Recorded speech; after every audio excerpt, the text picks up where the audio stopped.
நாம் தமிழர் கட்சியை பொறுத்த வரைக்கும் ஏற்கனவே வேட்பாளர்கள் அறிவிச்சிருக்கீங்க. இன்னும் மொத்த வேட்பாளர்கள் மொத்தமா எப்ப அறிவிக்க போறீங்க? ஏற்கனவே அறிவித்த வேட்பாளர்கள் ஏதாவது மாற்றம் இருக்குமா? அதை பத்தின இல்ல, ஏற்கனவே அறிவிச்ச வேட்பாளர்கள மாற்றம் இருக்காது. இது வரைக்கும் ஒரு 100-150 வேட்பாளர்கிட்ட சொல்லியிருப்போம். இப்ப மொத்தமா இப்ப மாசி 9, அதாவது பிப்ரவரி 21 திருச்சியில் நடக்கிற மாநாட்டில் அறிவிச்சிருவோம். கட்சி தொடங்கினதுல இருந்து கூட்டணி இல்லைன்ற முடிவோட தொடர்ந்து இருக்கிறீங்க. ஆனா இன்னும் களத்துல நாம் தமிழர் கட்சி இன்னும் சட்டமன்றத்துக்குள்ள அடி எடுத்து வைக்கல. அதுக்கு பல கணக்குகள் தேவைப்படுது. நாம் தமிழர் கட்சி இந்த தேர்தலையும் தனித்து தான் போட்டியிட போகிறதா, இல்ல சட்டமன்றத்துக்கு செல்றதுக்கான சில கணக்குகள் ஏதாவது ஈடுபட இருக்கு? கணக்கு ஒரே கணக்கு தான்.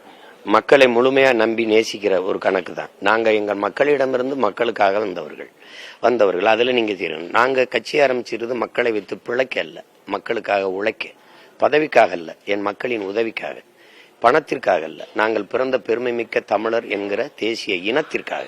இன்னைக்கு ஏன் பரந்தூர்ல போய் நீ தொட முடியல? காட்டுப்பள்ளியில வேகமா கட்ட முடியல?